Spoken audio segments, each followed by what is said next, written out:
Idle Dinner Conversation, written by vdrake77, narrated by Equinox3141. Tirek was concerned. Not afraid. Afraid was something for the lesser creatures. That said, the strange contraption adhered to his face was very uncomfortable, itched a bit too, which was how he discovered his hands were also chained to a table that clearly seen a fair bit of improper maintenance. Scratches, more like grooves. He could admit to being just a bit alarmed. The room he found himself in was poorly lit, the odd lights above barely visible themselves, flickering and inconsistent. The Crystal Empire was supposed to be full of magics, and he understood the people there comprehended how a good tyrant wanted things run. One adult alicorn, that dolt of a consort she'd taken, and a bug thing that had apparently managed to take out Celestia in a fair fight, and a baby alicorn. Even the recollection of that knowledge made his mouth water. Young ponies had so much magic. Wild and untamed, an alicorn full would be like a feast, unlike anything he'd ever sample. The bug things he'd briefly sampled during his invasion, and it was close enough to dark magic to really whet his appetite. But now his head hurt. He'd shown up at the castle and then... pain? He tried to rub his face, finding that the cuffs required him to lean almost prone to the table to rub his knuckles into his eyes. He rather wished he hadn't. He wasn't sure who owned this particular table, but he was rather familiar with the variety of instruments arrayed before him. Torture was an old fascination of his, but he found that you couldn't torture magic out of someone. It was wasted on self-preservation, and Tirek wanted every last drop.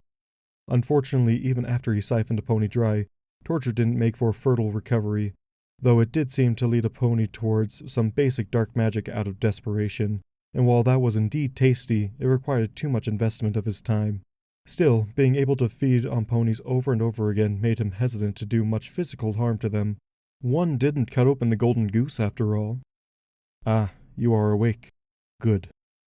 One of those damn bug ponies, not even their queen. Tirek opened his mouth for the snack, and found he couldn't do that. The contraption on his face made a certain amount of sense. A little panic was warranted, he supposed. A muffled curse at the figure did little more than tighten that thin-lipped smile. I am afraid we haven't met before. My princesses had their own intentions for how to deal with you upon your last incursion, and those of us willing to stand against you were... deterred. A hoof trailed over the assorted tools.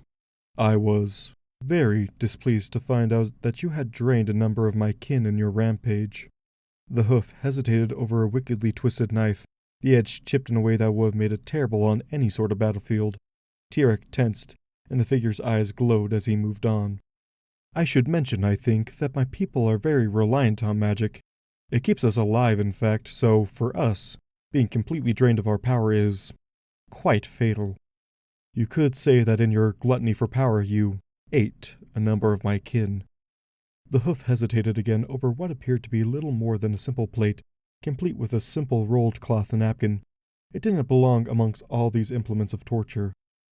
And then, you came to my home again, to my queens, to my king, to their little one, to the little ones of my kith and kin, still grieving what you have done. The napkin was delicately but deliberately unraveled, revealing rather traditional equestrian silverware, with the single addition of a sharp, serrated knife, as he'd seen in Griffin territories. Come to consume. Again. Forget panic. Tirek yanked at his chains, well and truly ready to be gone from this place to never return. It is not in the nature of my adopted people to hold a grudge. They preach generosity, forgiveness, tolerance, and I respect that. But my birth people, we have a saying.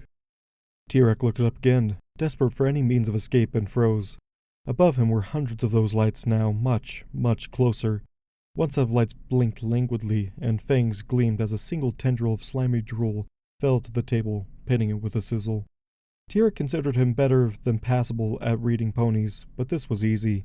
There was hatred in those eyes. Hatred. And hunger. The napkin wrapped around his jailer's collar, tied in a professional bib. Turnabout is fair play. Tirek screamed as the horde descended.